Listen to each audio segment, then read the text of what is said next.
Hey everybody, my name is Jonathan Kaur, and in today's marketing talk, I have the pleasure of speaking to the Vice President of Strategy for ANNUITAS, a strategic demand generation agency working with amazing companies like Google and Airbnb. My guest today, Erin Kelley, is a strategic marketing leader with 14 plus years of experience creating and optimizing growth and driving digital marketing programs for 20 plus B2B, B2C, and nonprofit organizations. Thanks for hopping on this call, Erin. Absolutely. It's my pleasure, Jonathan. Thanks for having me. Awesome. Well, let's kick this off right away. So right now we are before we actually hit record or actually started this podcast, I was asking myself, okay, how long have we been in pandemic? It feels like it's been a few months, but looks like we're reaching almost the end of 6 months, which is incredible. So my first question to you is, how are you navigating? How are you doing with the current pandemic, you as an individual and also too within your role within your company? Yeah, as an individual, pretty good. I admittedly have some good days and bad days, just wanting to make sense of it all and wanting to have some return to normalcy, but then understanding that really the fact that things could always change and be upended at any time is probably what is the new normal. And that's okay, right? So just trying to take it one day at a time and not get too caught up in any one thing. As far as work is concerned, work is still happening. It's still there, which is great. And there's some good things to that has come about, I think, as a result of this pandemic. It has, I think, freed us to become somewhat more creative than maybe we were previously. Like it's kind of an all hands on deck situation for some folks. And so it's like, hey, I've always had this idea that I wanted to try to engage more people, but it's a non-traditional maybe marketing technique or non-traditional in terms of B2B demand gen. And it's really, saying, hey, let's give it a go. And so I've seen that be a really positive thing. In terms of the clients that we work with, because we take the point of view of strategic demand, it gives us the ability to very quickly pivot and put content out there that's already in a framework. So it's not such a big shift because they're already on the path or they've already done the digital transformation. And so that's made it a lot easier. So you mentioned prior to talking about your clients, you said that you're trying a few different things out, like that would normally be maybe a little bit more unconventional. Would you mind giving an example of what that looks like right now? Yeah. So perhaps, instead of continually relying on form submits, maybe including just a digital only perspective for folks. We look at an intent behavior in terms of the buying journey always as like the best indicator is always, behavior. Absolutely. But we still have to know who we're talking to and gather bits of information. But we're really pushing to ask, like, how much do we really need? How much do we really need to ask? Also different formats. There was a study recently done where, looking at how content consumption and different types of media consumption has changed. And so you can think about live streams, like live streams on LinkedIn and Facebook and the like, but how do you plug that into a demand gen model? Like how would you utilize that as an acquisition channel, right? So these are other areas that we can explore and have maybe more creativity with because we don't have the live events and people are being oversaturated with a lot of noise via email and some of the other, available channels that we have to us at this point. Given the pandemic, it was completely out of the left field. Like we didn't know, like nobody planned for this. And so it's good to hear stories like yours, specific to how you guys are pivoting or adjusting specifically with the given pandemic and also being willing to share because knowledge is always something great to share. So to segue this conversation, obviously I'd love to take people through and walk them briefly through your career, but usually one of the starting points where I start this conversation at is education or specifically your undergrad. And so you received your bachelor's in psychology and arts. So obviously from a high level and actually us talking before we actually started hitting officially record on this podcast, you had mentioned Um, Marketing wasn't specifically your trajectory, but we did talk about how there is a correlation between marketing and psychology. They play hand in hand. But I'm curious, back then, how, like, why psychology, why arts, and how did you eventually land in marketing? A great question. One I have pondered myself many a time. So psychology, I was just very interested in why people make the decisions that they make and why people have the behaviors that they do. And so everything from looking at, the anatomy and physiology of brain chemistry and how that affects behavior, when you're thinking about psychology and psychiatry and specifics. But then even in my own life, it was really interesting, the whole nature versus nurture conversation, right? So how does emotion and how does environment play into decision making, and the like? And so my goal was actually to go on to graduate school and get my master's in social work and become a social worker. That was the next step for me. However, that didn't happen, mainly because I made the move from the East Coast to the West Coast at that time. And I started working in community mental health. And it was fantastic. I enjoyed it very much, but then moved to a different organization that provided developmental disabilities, or folks with developmental disabilities, job training and job skills. And I had a marketing and PR role, which was very focused on fundraising and events and that type of thing. And so we had a Google grant because we were a nonprofit organization. And that meant we got to have a Google AdWords account, and be able to utilize it. And so that was my first kind of taste of anything to do with online marketing. And then we had as a result of having the Google grant, we were SEM PDX's charity of choice.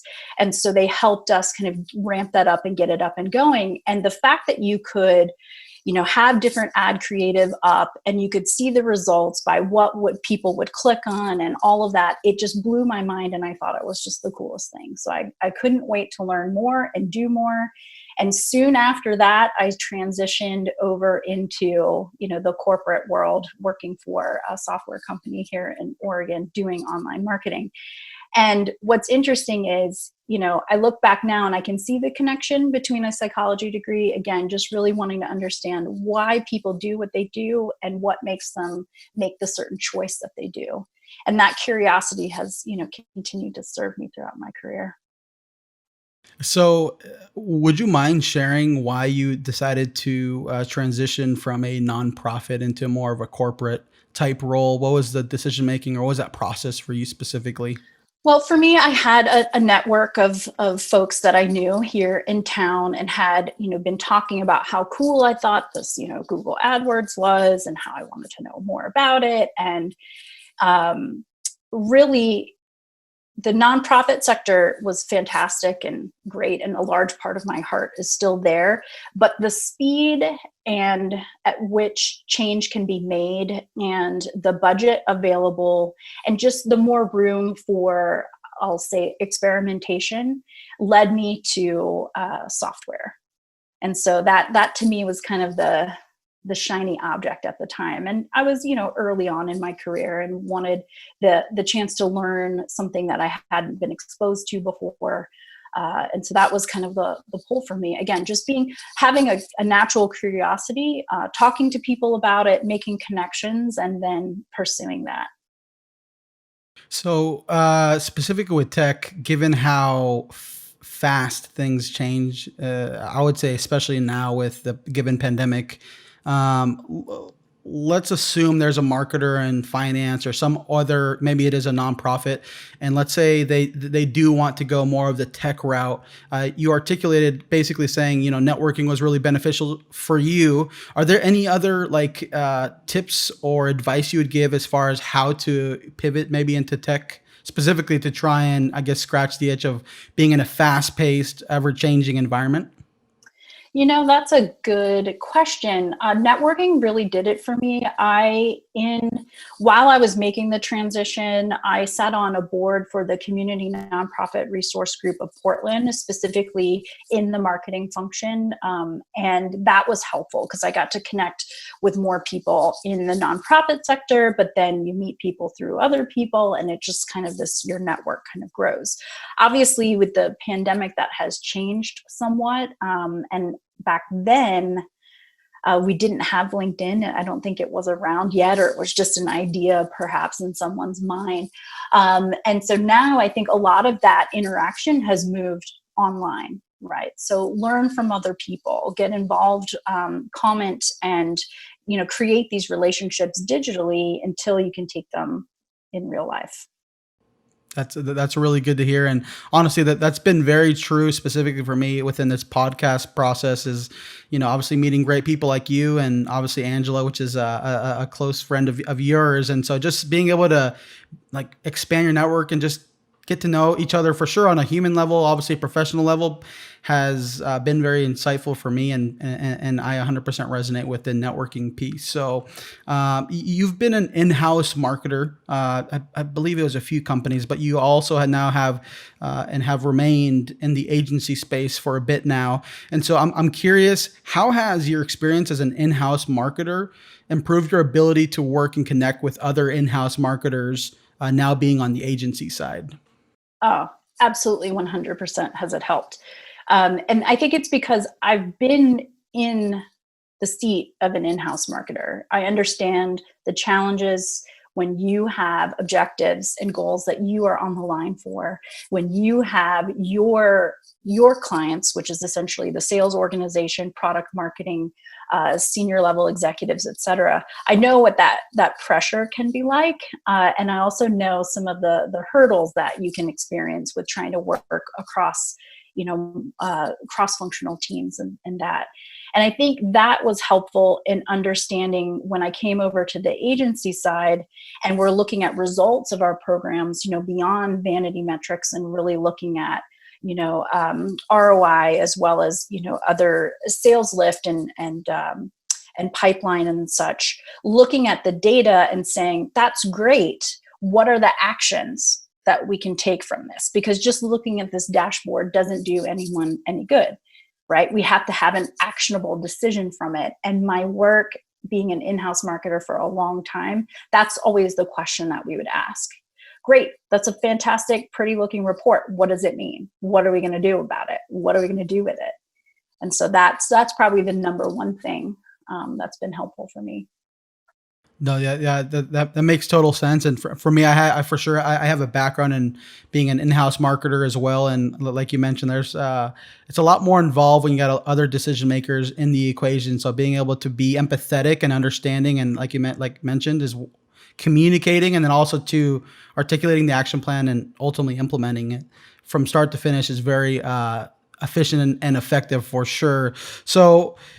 You started off, I can't remember if it was an online marketing manager role or something like that within the software company, but you've worked your way up and now you're currently the VP of strategy at a strategic demand gen agency.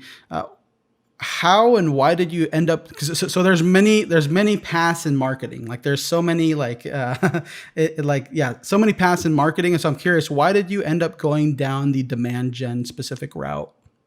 Yeah, that's kind of a happy accident as well. At the time, being the online marketing manager, just like it sounds, I was responsible for all of the digital advertising campaigns that we ran. At the same time, we also had a marketing automation platform. And because it was technology and tech software, it was an early adopter space, so we had all the bells and whistles of some of the latest things, but we weren't really utilizing it in a way that I would say was very strategic. We were sending email, we were, doing a few different things in terms of its capabilities, but there was so much more that it could do, and that's what I got to experiment with. So my job shifted a bit within the same company from just running the display and advertising campaigns, which was interesting to know what resonated with people at the top of the funnel, right? What's going to engage with them and help get them into the system. And then really being the power user of the marketing automation platform. That gave me an operations hat that I got to wear. So I had the acquisition, now I have the operations. And that's kind of where things started to shift, right? We created a program, which now I look back for the time and I'm thinking, wow, like that's pretty amazing. We created these personalized microsites utilizing what was known about behavior from folks, what they looked at, so that we could serve up basically a mini microsite that's tailored to your preferences and has a bunch of content, both original as well as, streamed in from the web, all across the web. And that was really cool. And then that experience, I met someone, Adam Needles, who wrote Balancing the Demand Gen Equation at an online marketing summit, again, networking, right? And we stayed in touch. And then he left, I believe he was at Silver Pop at that time. And then he left and joined an agency in the Bay Area called Left Brain. And when they were looking at other folks who could kind of come on board and, run demand gen for these client projects, he thought of me. And so we ended up connecting, and then that's kind of how I transitioned over to the agency side. But how demand gen, so that's kind of how that happened. But what I like about, especially in terms of strategic demand, is you're not really just relegated to one thing. Like, you touch so many different areas. You have the creative, right? You have acquisition, you're involved with marketing operations, you're involved with sales operations, you're involved with revenue operations, you're involved with product marketing, pretty much anything that touches the customer journey in a strategic demand perspective, you're going to be involved in and need to know something about, everything from web UX and so on and so forth. So, and now with the advance of, AI and the influx of data that we have, data visualization, and being able to translate that data into usable insights is a whole nother area that has really, really exploded over the past few years. So to me, I feel like I get to do so many things because I've picked demand gen. Yeah, no, that's very interesting that you mentioned all those pieces. So specifically with Annuitas, how do you? So when we were talking before this, I was asking a clarifying question. If Annuitas is a demand gen agency, and you clarify it's a strategic demand gen agency, and I'm curious, would you mind sharing us the differentiators on why that approach versus a regular demand gen or demand marketing approach? Yeah, absolutely. So one of the things that really separates strategic demand from demand gen, or what I find a lot of people, what used to be lead gen kind of morphed into demand gen, but it's really just how they want to label it at that point. But strategic demand is really looking at your people, your process, your content, and your technology, and aligning all of those factors to support the buyer in their journey. Right. And a lot of times you can know if it's not strategic, if it's what we call random acts of marketing. So it's like, you have this campaign for this many weeks, then we're going to run this campaign. Then we have this product launch, so we're going to push this product. And it's very push versus pull. And it's also, if you find that you're doing a lot of spray and pray techniques, where you're just trying to get as many people to respond as you possibly can, and it's not really strategic in the way that you haven't thought about it in the whole customer journey. You might be thinking, oh, we're looking at just the first touch. We know that people who respond to this campaign eventually go on to be closed won, or this was the last touch, versus really there are so many different touch points and so many different people involved in a complex purchase, that really being able to understand that entire journey and how it works together and be at the right place at the right time, Mm-hmm. that's what makes it strategic. So when you have something like COVID happen, or you have any other kind of disruptive event, it's not really having to pivot and throw everything out the window, because you have this framework that you can just plug your new content or your new way to communicate and have a dialogue with the buyer, just plug it right in and you're on your way. So you mentioned one of the reasons why you like demand gen is because you're so involved in so many other functions within the context of a business. What types of people do well in demand generation type roles, and also too, what types of people don't do well in that type of role? Hmm, that's a good question. So definitely curiosity, right? So folks that are curious, folks that have a question and need it to be answered. And in that case, you need to be very tenacious, because a lot of times you're not going to get the answer that you seek. You might get data or information that's conflicting with what you thought, and you might have to dig a little bit deeper. So I think being able to have a question, and continually come back to it, be service minded, as well. So curiosity, service minded, and tenacious. I would say those are kind of like those three big ones. And so if it would be, if somebody's not good at it, I don't know, because I feel like everybody brings a unique perspective to the table, and there's probably an area of demand gen that you could specialize in that might be good. So for example, if you're not really wanting to be out there necessarily on the front lines, if you will, there's a lot of operations and technology that you can plug yourself into and be part of the whole demand gen cycle, if you will. But I would say, if you give up easily or get frustrated easily, so that's the thing, right? Not everything works 100% of the time. We have these very educated ideas and hypotheses about the results we're going to get or how the program's going to perform. And then, we have to see if it works and then go back to the drawing board. So I would say if you're change averse, probably not the right field for you. If you're a technophobe, probably not the right field for you. And if you give up easily, I would say maybe not the right field. So do you think, so there's like, let's say the creative marketer and the more technical marketer, do you think both do well in the context of demand gen, or do you think it leans towards one side more than the other?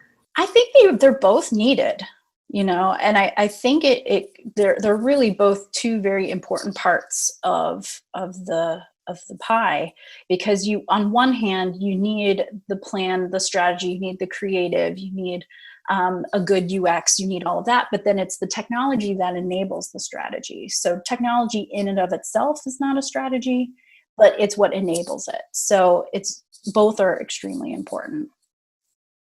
Well said. So specifically within the agency space, I was actually looking at your LinkedIn when I was doing research in preparation for this conversation, and one of the so I went down to your recommendations. I usually like to go down to what people say about like having worked with you in the past, and one of the common trends that I noticed was your ability to articulate what you're looking at doing for a company or organization, and then also to being involved in the process of actually executing the strategy. The part I want to focus on a little bit more is specifically the communication piece. So from an agency side, how important and how significant has it been in your career? And what advice would you give to marketers in the agency space when looking at communicating and articulating what they're looking at doing within brands and organizations that they're a part of? Yeah, great question. So first off, it's very important, and change management ends up being 99% of the work that is the most challenging, I would say.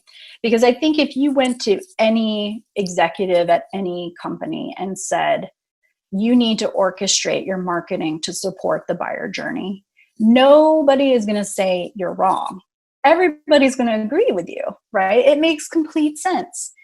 But getting there is a whole nother story. And oftentimes when it comes time to dig your heels in, and everything starts to get real, change is hard. And it's helping folks move from the previous state to the to be state and stay on track and not really get disillusioned or frustrated, because you're going to have folks who are like, yes, this is awesome, I can't wait to do this, and this is what I've been waiting for my whole life.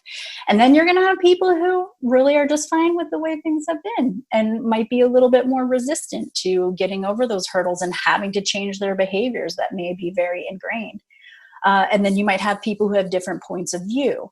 And so one of the things that we have found, and I have found in particular, is such a great equalizer in getting folks on the same page is in terms of your numbers and your goals. If you're tying everything back to a marketing funnel, or what we have is a quantitative model, where here's the number that we want to hit in terms of revenue or in terms of growth. Here's how we're going to get there, and have everybody agree to that and be on the same page. And then when it comes to these changes and making these decisions, it's like, hey, I understand what you're saying, but in order to get here, we're going to need to change A, B, C, and then possibly look at X and Y. So that helps bring everyone together, because they're in agreement, because one, they can see, hey, this is part of our growth plan and our growth strategy, and B, this is going to support the customer, right? So that's the second part, right? In addition to growth, people want a good customer experience, a good customer journey, and everybody can agree on that. So I think it's just this, and it's not a one and done process. That's the other important thing. You don't have one meeting about how we're going to communicate this, or one meeting about it. It's an ongoing thing. It's always reminding folks, because, transformation can be quick, but, we're still talking, a period of 6 months to a year. Yeah, that's really good. It sounds like an art, and honestly, it sounds like you have it down. Like, I'm sure there's always areas to improve, but it sounds like you've learned how to improve. And obviously, given the recommendations on LinkedIn, it's very evident that you have this down. And so it's always good to get feedback on communication, because that's over communicating. I would say is probably better than under communicating. Exactly. And improving over time. And it keeps that relationship. So the most common relationship that we see that has, and I'm sure it's no secret in our business, is the disconnection between, marketing and sales. And not only are you having an environment to continually remind people, but you're creating an environment where the two groups can openly talk to one another as well. And that was all I was going to say. So it's getting everybody on the same page and then keeping them there. Yep, sales and alignment and sales enablement's very important, especially having heard a lot of more stories about it working really well and not working well in certain organizations. So you've been at ANNUITAS since like 2012. Mm-hmm. This is less about specifically your role, marketing. Why have you remained there for so long, specifically within that agency, and obviously have experienced tremendous growth within the context of that agency? Yeah. So the people, number one, we aren't a large group, but we're a very small, close-knit family. And a lot of us have been here for years upon years at this point. And so that's just one thing that has always kept me as well. Obviously, the ability to continually grow and expand, if you can, I hate this a little bit cheesy, but if you can dream it, you can do it at ANNUITAS in a way. Obviously, we have client work that we have to get done, but the freedom that we're given to innovate, as well as expand our role and explore items that we're interested in exploring and educate ourselves on, like we have a lot of freedom to do that, and new ideas are always welcome. And so I think that's part of it, is that it's not static, and it's been a period of continual growth, both for me in my career, as well as us as an agency growing together. Yeah, and seeing that you're a VP of strategy within an agency, I'm sure the workload and all this, other aspects, specifically for your job function, is probably a lot compared to maybe a more entry level role. And so, one of the things I've heard throughout this pandemic is some people have been noticing that they've been working a lot more than usual because they're working at home, because home is work, work is home. And so my question to you is, how are you navigating work-life balance, specifically in this pandemic type, era or like season that we're currently in? Yeah, it's a little bit of ebb and flow. Like there are times where you're going to be working a little bit more, for example, launching certain phases of a project. It's going to be all hands on deck. But our company is very progressive in the sense that this summer, they have provided us, some summer Fridays, which is amazing. So it's not the whole day off, but we get afternoons off every other Friday for the summer. And so I think they're recognizing, granted, if you have something that you have to get done or your client calls you, you're going to pick up the phone. Like that's just who we are. But for the most part, if it's kind of quiet and you can shut it down, we've been given the space to do that. And so I think that's just been a really, different kind of progressive way to think about our own mental health and kind of trying to proactively give us some of our time back, in recognizing that, yeah, we're all kind of doing double duty in many different ways throughout this pandemic. Yeah, for sure. No, I'm glad you share that. So, the last question before I transition to the last rapid fire questions for this interview is, if you had a chance today to sit down with Erin back recently post grad, like obviously graduate in psychology and arts, what advice would you give her based off of everything you've learned and know now? Oh gosh, I probably would have learned to code. I would say learn to code. And I would probably say, ask more questions, be even more curious than you were. But other than that, I think I would keep it just the same. That's always great to hear. Great advice there. So I'm going to transition now into the last part, which is a rapid fire questions. My first question to you is, what is your current favorite marketing tool or software that you're using? So it's not just a marketing tool, but I would say Tableau for data visualization and looking at all of our marketing results. That's probably my number one at the moment.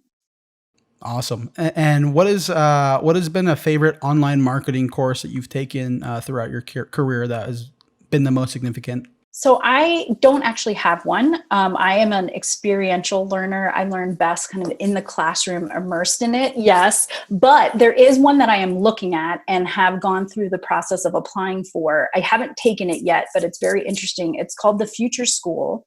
And it's by Kedge. And so that is coming up in October for the United States. It was one I was actually thinking, again, doing in person, but now that things have pivoted towards being online, this might be my very first online course ever. Embarrassed to say, but it's true. It's true. Don't be.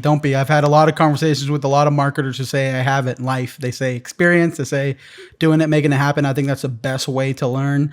I will make a note for myself in the future, because this is honestly one of the topics that I love unpacking is individuals who don't traditionally have a background in marketing, didn't go to school for it, eventually ending up in marketing and obviously progressing within their roles, is just seeing like, there is no one way to do it. You don't need to know everything about everything in order to get started in marketing. And that's honestly what I've learned to love. And also too, it's expanding. So maybe what you're learning now, I think about a Google course, like let's say analytics, which I recently took. It's like, they have you take it every, I think year, every other year, retake it, because there's a lot of new information that, that you probably don't know that has evolved or changed if you haven't run into that yet. So I always Absolutely. love hearing stories like what you're saying is, it may be a little embarrassing, but honestly, it's not. It's encouraging, I would say, to me specifically, because Yeah. you're making it happen. And I would say, oh, and that was the question. Like, I didn't have a favorite one, but when I was up and coming, whatever tools or software or programs that you run, if they're worth their salt, they have training and education to support your journey in the use of that product. And honestly, that's where a lot of your training and knowledge will come from. So definitely agree with that. Awesome. So the second to last question in the rapid fire questions is, what has been your favorite business or marketing book that you've read up to this point? So the one that I highly recommend is called Flawless Consulting by Peter Brook. And this book, what I like about it is it doesn't matter what kind of consulting that you're doing. It's about getting folks on board with your idea. And it's about being able to identify when people are resistant to change. And as we know, it's all about making the change at the end of the day. So I find it extremely useful. I think it'd be great for anybody who's in an agency or consulting position, even if you're in-house and you're trying to, get people on board with your ideas. Great. That sounds like a great book. I'll for sure be looking into reading that one. So now last question is, who is your favorite marketer, either someone you've worked with closely or someone you've admired from afar? Oh, someone I've admired from afar, Avinash Kaushik. He is fantastic. He makes data fun. I look forward to his newsletter every week. Don't miss anything he puts out. Awesome. Yep. I had another guest who'd said the same Hands down. exact marketer. Yep. So if people are interested in learning more about what you do and connecting with you, it sounds like you're very open to networking still, even though you're still growing within your role. Where are the best, or yeah, what are the best platforms for people to connect with you on? Right now, LinkedIn is the best platform for that. And then if they want to learn more about Annuitas and strategic demand, there's, of course, our website as well. And if anybody does want to connect, just when you send me the invite on LinkedIn, just make sure you mention that it was here, and then I'll make sure to receive that invitation gratefully. Awesome. Well, cool. Thank you very much, Erin, for coming on, sharing your knowledge, experience, resources, and really just your career with me in the marketing community. It was a pleasure. It was so nice chatting with you, Jonathan. Thank you so much.